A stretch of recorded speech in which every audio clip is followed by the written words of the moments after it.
Bem-vindo ao Está Escrito Canadá. Nós ainda estamos aqui na College Street porque ainda estamos a celebrar os 50 anos do Está Escrito. Eu tenho muitas memórias aqui da igreja porque foi a igreja onde eu nasci.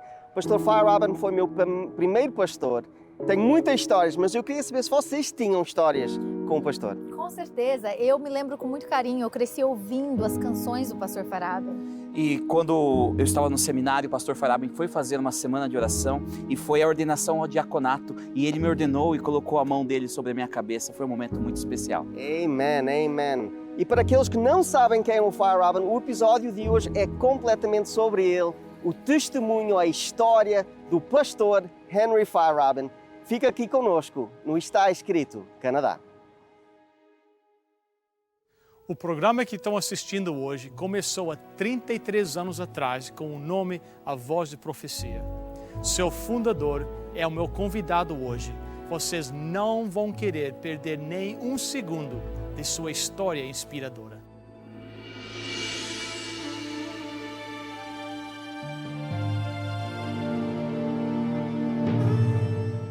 Venceu a prova do tempo. O livro de Deus, a Bíblia, ainda relevante neste mundo complexo.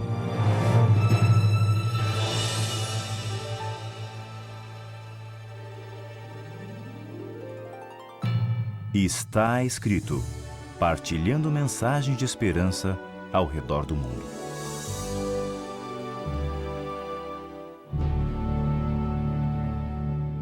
Eu estou muito feliz hoje que o pastor Henry Feyerabend concordou em ser nosso convidado e estar conosco hoje. Como muitos dos telespectadores sabem, ele foi o fundador e tem sido a inspiração do nosso programa aqui na língua portuguesa em Toronto. Pastor Feyerabend, muito obrigado por ter vindo. Obrigado pelo convite. É um prazer estar aqui. Obrigado. Vamos conversar um pouquinho com respeito à sua história. O senhor nasceu nos Estados Unidos, não foi? Sim, nasci no estado de New Jersey e passei meus primeiros 4 anos naquele lugar. Aí os senhores mudaram para o Canadá, para a província de Saskatchewan, não foi? É verdade. Minha mãe e minhas 2 irmãs foram de ônibus de Nova Jersey para Saskatchewan. Naquele tempo, a viagem de uma semana. Uau. Tinha 4 anos e cheguei numa vila de Saskatchewan chamada Waltheim, perto de Saskatoon. E o senhor morou lá quantos anos? Morei lá até terminar o colégio. Todos 12 anos de escola passei lá. Estranhei muito, porque era muito diferente do que a cidade de New Jersey. E achei tudo... acho que a coisa que me assustou mais do que qualquer coisa, que eu sempre gostei de leite, que o leiteiro sempre trouxe uma garrafa lá, mas quando eu cheguei e vi de leite vindo de uma vaca, nunca mais gostei de leite até hoje. Agora, seu pai tinha também um emprego interessante, não é? Ele era fabricante de sorvete. Ele abriu uma pequena sorveteria lá naquela vila e prosperou bastante. Mesmo no inverno, mesmo no frio, o pessoal tomava sorvete. A loja dele era aquecida com a lenha e era o único lugar quente na cidade. Então o povo, quando trabalhava fora, passando frio, chegava na loja para se esquentar e chupava sorvete enquanto estava se esquentando. O senhor casou, terminou o colégio e casou. Sim. E foi passar um tempo de volta nos Estados Unidos, não é? O senhor começou seu ministério nos Estados Unidos? Meu ministério começou em Massachusetts, não muito longe de Boston, perto de Cape Cod, que eu comecei o ministério. Sim. E o senhor, estando lá algum tempo, foi chamado para ir para o Brasil? Sim, eu cheguei em Massachusetts em 53, em 58 fomos para o Brasil como missionários. Quanto português é que o senhor e sua esposa tinham quando foram para o Brasil? Quando eu cheguei no Brasil, alguém disse uma coisa, eu não sabia o que era. Todos os outros riram e traduziram para mim e disseram, esse homem não sabe nem dar sorriso na língua portuguesa. O senhor foi para lá em 58. É verdade. O Brasil era bem diferente do que hoje, né? Muito diferente. Naquele tempo não havia supermercado. Tínhamos que levantar cedo para ir para o mercado, para comprar 3 horas de manhã, para comprar as verduras e frutos. E o senhor, lá no Brasil, foi cantou num famoso quarteto, Arautos do Rei. Foi uma alegria muito grande ser chamado para formar parte da Voz da Profecia no Brasil com o famoso orador Roberto Rabello, e cantava primeiro tenor no quarteto, sim. E foi lá que o senhor teve a sua primeira assim, introdução com rádio, esse tipo de telecomunicações? Sim, mesmo antes. Eu trabalhei 4 anos em Santa Catarina e já comecei lá com evangelismo público e experiência de televisão. Mas quando fui para a Voz da Profecia, tivemos um programa semanal de rádio e outro de televisão. Foi minha experiência mesmo, assim. O senhor deve ter várias histórias de dificuldades que passou no Brasil, tendo que aprender a língua e... Até foi muito difícil. Os primeiros anos, muitas vezes, quando eu pregava, o povo começava a rir, não sabia por que estava rindo, porque eu falava uma coisa que, às vezes, até palavrão. O senhor contou uma história uma vez de um casamento que o senhor assistiu. Sim, foi o primeiro casamento no Brasil e pediram que eu cantasse e tirasse fotografias. Mas eu fiquei com pena do casal porque não tinha o instrumento, era uma igreja lá no interior de Santa Catarina, não tinha órgão, nada. Disse, mas como fazem a marcha nupcial? Disse, nós não podemos ter. Disse, mas podem, sim. Eu tinha um gravador de fitas. Então comprei um disco com marcha nupcial, gravei e instalei lá. E como eu ia fazer parte do casamento, eu ensinei um professor lá a ligar o aparelho na hora certa. Quando o sinal, você aperta esse botão aqui, essa tecla que diz play, e fez marcha nupcial. Eles entraram, era muito bonito. Mas eu perguntei ao pastor que estava fazendo o casamento, querem música na saída também? Ele disse, não, só na entrada. Quando o casamento estava terminando, eu saí da igreja com máquina de filmar, queria filmar o casal saindo da igreja. Mas quando eu vi o povo saindo, estavam todos rindo, eu não sabia por quê. Depois eu descobri que o pastor resolveu que queria mais música e falou para o professor, mais música. Coitado do professor, não sabia voltar a fita. Ele tocou play. Mas a gravação havia terminado. Estava gravado em cima de uma lição de português, justamente no lugar onde meu professor de português estava me ensinando o nome e o vocabulário de roupa de baixo. Então, quando eu disse mais música, saiu porção de nomes de roupa de baixo. Eu acho que esse casal nunca mais esqueceu do seu casamento. A história se espalhou em todo o Brasil, até hoje se fala nisso. Que maravilha. E o senhor ficou lá quantos anos no Brasil? Fiquei 11 anos no Brasil. 11 anos. Uhum. Lá aprendeu português e então voltou para o Canadá. Mas meio por acidente, não foi? Realmente, minha mãe estava muito doente, estava morrendo, eu queria estar de volta no Canadá. Então, eu voltei e aceitei um trabalho com o famoso pastor George Vandeman, do programa Está Escrito. Estava fazendo conferências públicas em Toronto. E eu deixei todo o meu equipamento, tudo que era português, disse, agora acabou o português. Nunca mais vou precisar falar português, agora posso falar minha língua.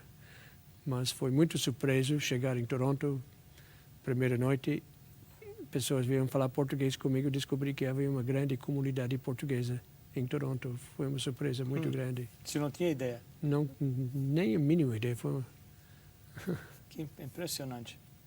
Aí o senhor veio, teve em Toronto, percebeu que tinha uma grande comunidade. Como é que o senhor então decidiu a ficar? Você veio ajudar o pastor Vandeman com essas conferências? Sim, eu ajudei o pastor Vandeman durante um ano. Depois eu fui para Michigan estudar numa universidade e ter um grau superior. E me convidaram a fazer uma série de conferências em português. Eu havia recebido um chamado ir para Portugal. Eu havia aceitado. Estava para ir para Portugal, mas pediram que ficasse 3 meses aqui para uma série de conferências em português. E o senhor aceitou? Aceitei, vim para lá, mas foi muito difícil, porque eu não havia percebido a diferença entre brasileiro e português. E no Brasil é só fazer uma propaganda de vem encher o salão, mas o português era mais desconfiado. O povo não aceitava convite tão fácil. Tinha que conhecer um pouco primeiro, estava sendo muito difícil. Aí o senhor um dia teve o sonho, posso dizer, de ter um programa na língua portuguesa no ar. Que foi a inspiração para o senhor? Um dia eu visitei uma senhora, uma velhinha, estava assistindo televisão e o som estava desligado, ela estava só vendo os quadros. Eu disse, o seu aparelho está quebrado? Não estou ouvindo. Disse, não, é tudo em inglês, eu não entendo inglês, então eu desligo o som. Eu fui para casa e naquela noite não pude dormir. Eu pensei, se tivéssemos, que naquele tempo não havia nada em português na televisão, nada. Que anos eram esses? Isso foi 72, 71, 72. Então eu pensei, se tivesse um programa em português, o povo ligaria o som, o povo ia assistir. Lógico. E isso foi minha inspiração. Aí o senhor saiu procurando de tempo na televisão. Como é que foi essa procura? Eu creio que eu visitei todas as emissoras de Toronto várias vezes e todos me falaram de jeito nenhum, não queremos nada em português, não queremos a sua religião. Então ninguém queria vender tempo. E o senhor não se desanimou com isso? Eu desanimei, mas não podia. Estava com esse forte sentimento que precisava fazer e eu continuava visitando, voltando. Até um homem ficou tão zangado comigo que disse, me tocou fora do prédio, nunca volta mais aqui. Aí o senhor voltou lá? Não, daquela vez não, naquele lugar não. Então, como é que o senhor acabou começando um programa? Eu fiquei sabendo que um senhor chamado José Rafael estava querendo entrar na televisão em português, que ele comprou um bloco de tempo no City TV. Ok. Então eu fui falar com ele e disse, o senhor já comprou um tempo, então posso comprar um pedaço desse tempo? Ele disse, de jeito nenhum. Disse, não queremos religião aqui, não é possível, não. Mas eu fui voltando, insistindo. Afinal, ele me vendeu 5 minutos. Quantos minutos? 5 minutos por semana, por 13 semanas. 5 minutos só? 5 minutos só.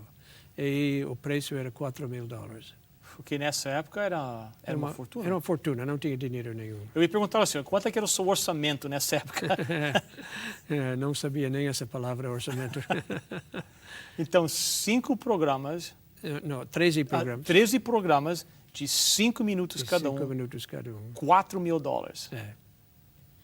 Então, eu assinei o contrato. Mas depois que saí do prédio dele, pensei, mas o que eu fiz? Eu não tenho $4,000, eu não tenho onde achar $4,000. E fiquei na rua, disse, eu vou voltar, desmanchar. Mas depois disse, mas eu orei tanto para Deus me dar a oportunidade. Eu fiquei num dilema. Eu acho que fiquei 1 hora lá na rua. Vou desmanchar o contrato, vou continuar. Eu fui no College Street, onde havia um salão, onde estávamos fazendo reuniões. E, para minha surpresa, nunca recebi correspondência nesse lugar. Mas havia uma carta lá de um médico em Massachusetts, que não já havia muitos anos. Eu abri a carta e disse, meu amigo, estou sentindo que está precisando de dinheiro, aqui tem um cheque de $1,000 para usar para o que precisar. E eu senti que isso como um sinal, porque como esse homem, essa carta havia sido escrita uma semana antes de eu assinar esse contrato. Então eu disse, bem, agora falta só $3,000. Mas no dia seguinte chegou outra carta de outro lugar com $1,000. No terceiro dia chegou outra carta e no quarto dia outra.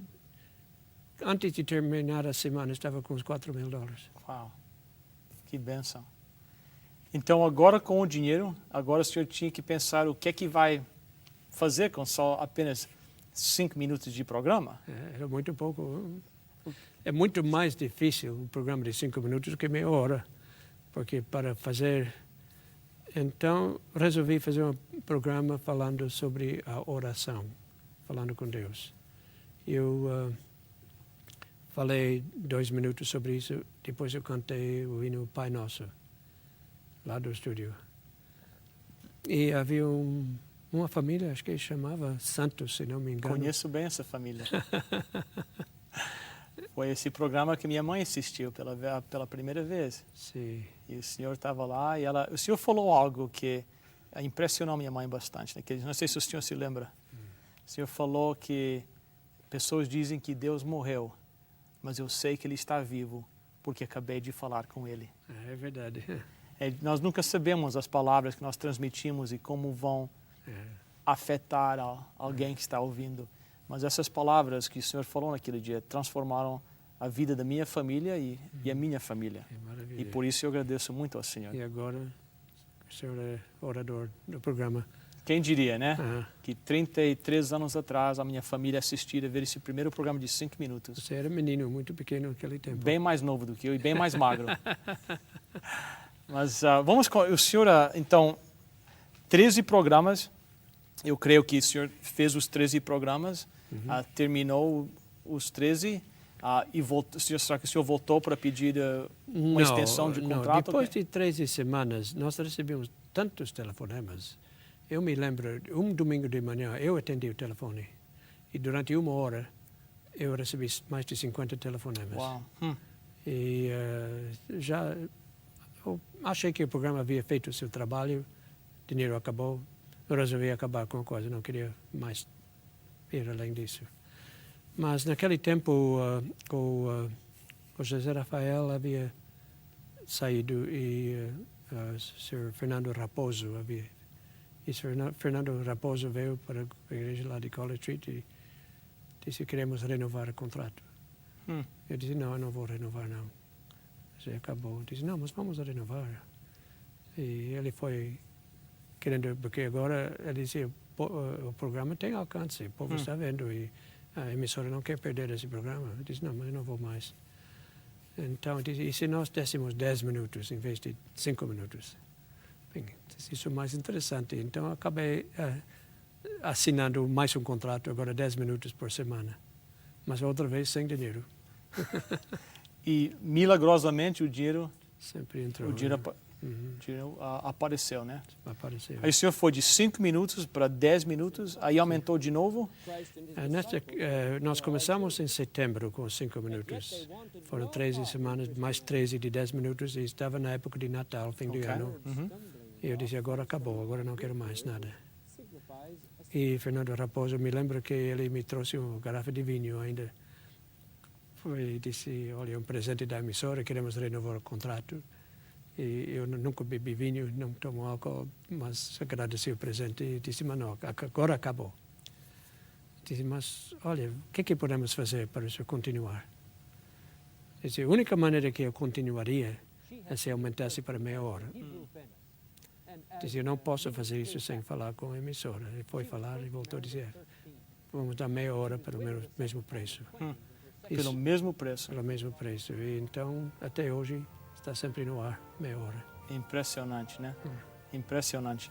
Então, o programa de meia hora no ar, nós temos pessoas da comunidade que têm ajudado a apoiar esse programa quase desde o início, né? De 33 anos. E somos muito agradecidos a eles pelo apoio que eles dão. É verdade. Nós temos 2 maneiras de sustentar o programa.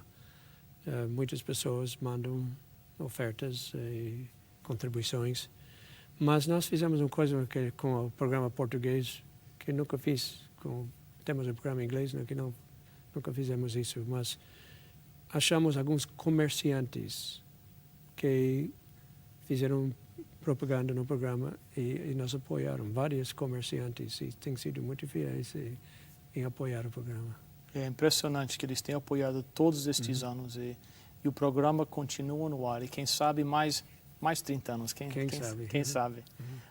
O senhor é que foi a inspiração de tudo isso. E o senhor é que teve a visão para levar isso para frente. Eu creio que Deus colocou essa ideia na minha cabeça e me inspirou a fazer isso.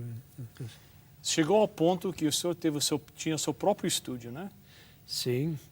Tivemos vários estúdios. Tivemos um College Street, começamos lá, compramos uma igreja batista lá e fizemos lá. E não tivemos dinheiro para comprar uma matéria para preparação de som. E foi seu pai, que era construtor, que teve a ideia. Compramos caixas de ovos que são feitos de tipo isopor. Isopor, sim. Yes. E cobrimos as paredes com essa caixa de ovos para o som. E ele conseguiu amostras de carpete, quadrados, assim, muitos de graça, e cobrimos o chão com isso. Foi um estúdio bem primitivo.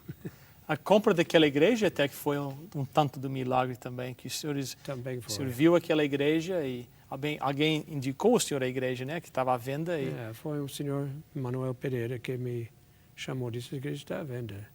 Naquele tempo, 72, estavam pedindo $350 mil. Não tínhamos dinheiro nenhum. Para quem achou $4 mil, muito dinheiro, $300 mil, quanto mais, né?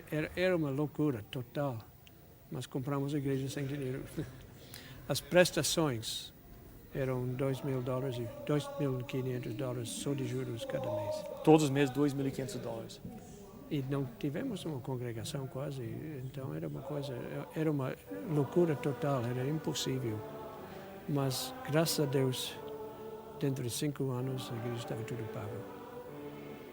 Tudo milagroso. Eu não sei de onde veio o dinheiro, eu não posso explicar, mas o dinheiro sempre entrou de uma maneira ou outra. Que para o homem é impossível, para Deus é possível, exatamente, né? Teria que ser milagre, porque não havia... Eu me lembro porque nós alugamos a igreja, como nós tivemos nossos cultos ao sábado, Adventista do Sétimo Dia, alugamos a igreja aos domingos para uma outra igreja. Então, no sábado à noite, minha esposa e eu sempre arrumamos tudo para as pessoas que viriam domingo achar tudo em ordem. E aquela noite era o fim do mês e segunda-feira vencia uma prestação e faltava $1.800 para pagar. Eu não sabia de onde viria esse dinheiro. Estávamos arrumando a igreja e minha esposa dizia que tem um envelope. Era um envelope bem cheio de alguma coisa, abri, estava cheio de dinheiro. E contamos o dinheiro, era $1.800.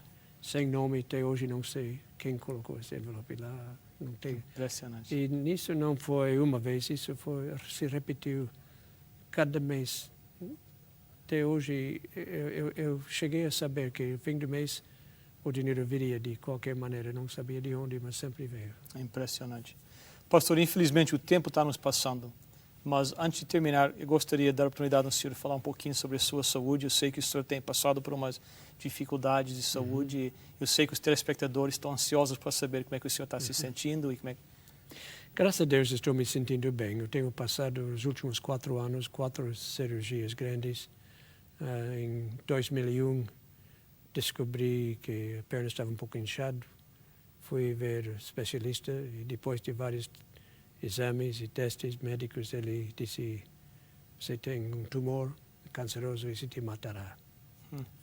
E foi uma surpresa para mim. Eu sempre tive muita saúde. Mas aquela noite eu orei bastante e tomei uma decisão. Disse: se eu tenho poucos anos ou muitos anos de vida, se eu tenho poucos dias ou muitos dias, todos os dias serão dias felizes. E eu vou sempre servir a Deus enquanto tiver força. Então, nesses 4 anos, com 4 cirurgias, quimioterapia, radioterapia, nunca realmente parei de trabalhar. Viajo bastante e vou trabalhar enquanto tenho vida. Infelizmente, o câncer, a última operação foi uma amputação da perna. Bem alto, estou com a perna artificial agora. Mas eu digo para o povo, o inimigo me tirou a perna, mas não me tirou a fé, nem a alegria. E ainda posso servir a Deus, que tenho outra perna, tenho 2 braços e ainda tenho a mente. Infelizmente, o câncer está invadindo o pulmão. Então, pela medicina, parece que não tem cura.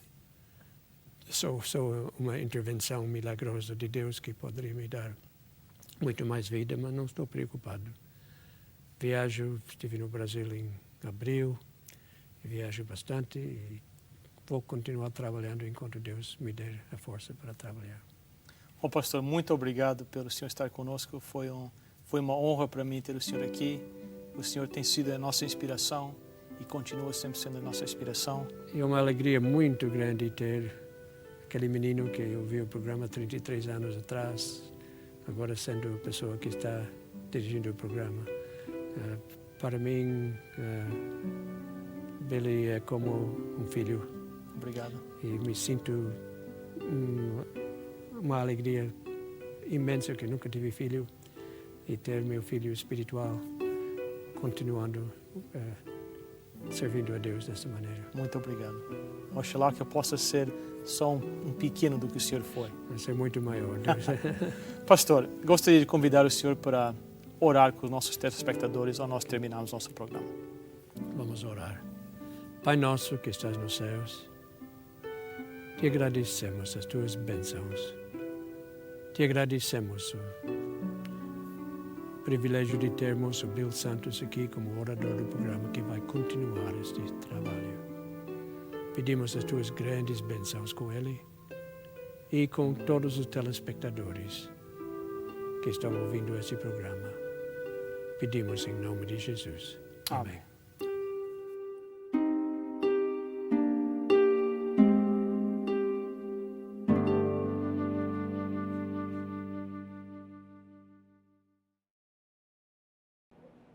É tão interessante quanto que o pastor Feierabend conseguiu fazer na vida dele, todo aquele ministério. Qual foi o segredo do pastor? Eu acredito que o segredo dele foi uma vida de muita oração. A gente sabe que a oração pode fazer toda a diferença. E hoje você pode pedir gratuitamente essa revista, A Oração Faz a Diferença. Eu sei que a oração tem o poder de transformar vidas. Se você quiser aprender mais sobre oração, não esqueça de fazer o seu pedido hoje. Visite o nosso website www.estaescrito.ca. Lá você terá acesso ao programa de hoje, a todos os programas em nosso arquivo e poderá solicitar gratuitamente nossa oferta de hoje. Se desejar, solicite sua oferta gratuita escrevendo para nós. Está escrito Box 2010, Oshawa, Ontário, L1H 7V4. Ou envie e-mail para info@estaescrito.ca. Se preferir, você pode telefonar para 1-800-717-2973. E lembre-se, nosso website é www.estaescrito.ca. Lá também é possível enviar o seu pedido de oração e compartilhar nossos programas através das redes sociais. Chegamos ao final de mais um programa. Quero agradecer a presença do pastor Feierabend e pedir um favor a ele. O senhor daria a despedida hoje? Com muito prazer. Mais uma vez, dizemos aos nossos queridos telespectadores, esteja conosco na semana que vem. E até então, lembre-se, está escrito, nem só de pão viverá o homem, mas de toda palavra que sai da boca de Deus.